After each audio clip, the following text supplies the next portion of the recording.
Hi there. Welcome everyone to the MasterCard Virtual Press Lounge here at PAY360.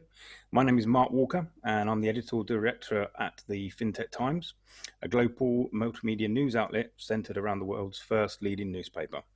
It's really great to be here at the virtual PAY360 and also good to have Becky Clements with us, Director of Payments at UK Finance. Welcome, Becky. I was wondering if you could sort of kick us off with a little bit of an overview of the role of UK Finance and then your specific role within it.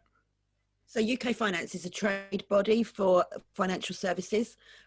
We have over 250 members, ranging from teams that look at mortgages to look at SME lending. And my role in UK Finance is Director of Payments. I've got a team of about 16 people focusing mainly on change in the industry and policy for payments industry. So looking at both interbank payments, cash, cards, rails, and really anything that's sort of payment related. Okay, really interesting. So just thinking about obviously the current situation that we are in and hopefully moving out of with the COVID pandemic, how do you think that's actually affected the payments industry over the last sort of 6 months or so? So for the last month, I think we've probably been in BAU, apart from the tail end of we're seeing in quite a lot of insolvency in certain sectors like travel, wedding venues. That is still ongoing, but the rest of the payments world really is back into BAU. I was very impressed on how the payment industry pulled together so quickly to help with COVID. I mean, the contactless limit went from £30 to £45 in something like 6 weeks. That would have taken the industry in a normal environment at least 18 months. Also, we did a really good piece of work with Pay.UK, looking at how HMT could pay out the furlough payments safely and make sure they got to the right people. And the same with the self-employment payments that they made. And that, again, in a matter of weeks, we'd got some confirmation of payee and some fraud kit, shown to HMT, integrated into their systems, which was really sort of, mind-breaking. Everyone just pulled together, shared data, and I think what we need to learn from COVID is that we can work at pace as an industry, and we need to continue doing it when we come out of all of this. Yeah, absolutely. I think that's a really interesting point, is that it in a way, a lot of people have said it's sort of really given us the kickstart that we needed to move into much more digital sort of payment led, that type of thing. So do you think that those sort of trends, or what the key trends will be going forwards into payments? Are they going to be the same, or are we going to move on to different areas?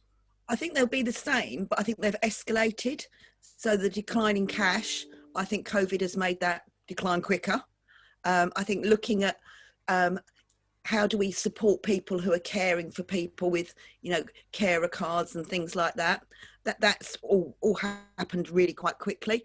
And I think digital payments has increased, and you can tell that from the UK Finance stats, especially people buying online. So I think it's just increased everything that was going on, and it's just sped everything up a bit.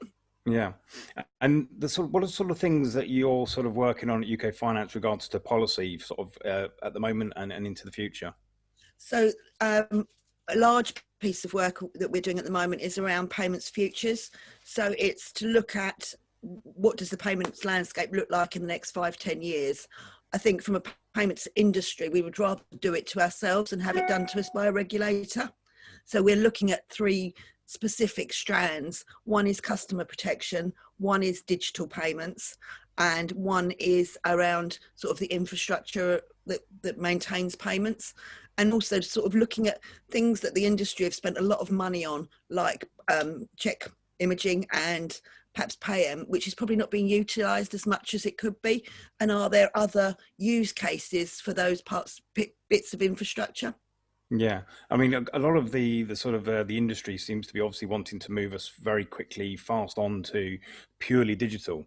But there's obviously a danger of that, isn't there? That some people and some societies will get left behind. Is that sort of an area of focus for you guys as well? So I've actually got more people working on cash at the moment than I have on anything else. So I've got the operational guys looking at inflows and outflows of cash, notes and coin, and helping the wholesale banks make sure that they've got enough in there so they can help retailers start up and things like that. Also got a big piece of work going on around wholesale cash. So in the UK we have too many cash centres, and how do we refine those and make it commercially viable to move cash around the country. So we have been looking sort of at the Netherlands model, where it becomes one utility that is owned by the wholesale cash banks and PSPs, but it's just one rather than them competing against each other. Yeah, absolutely. And obviously, we are talking a little bit about sort of like the digital future and everything, which we are here in a virtual arena in the middle of Pay360, or we will be, or we are, I'm not sure.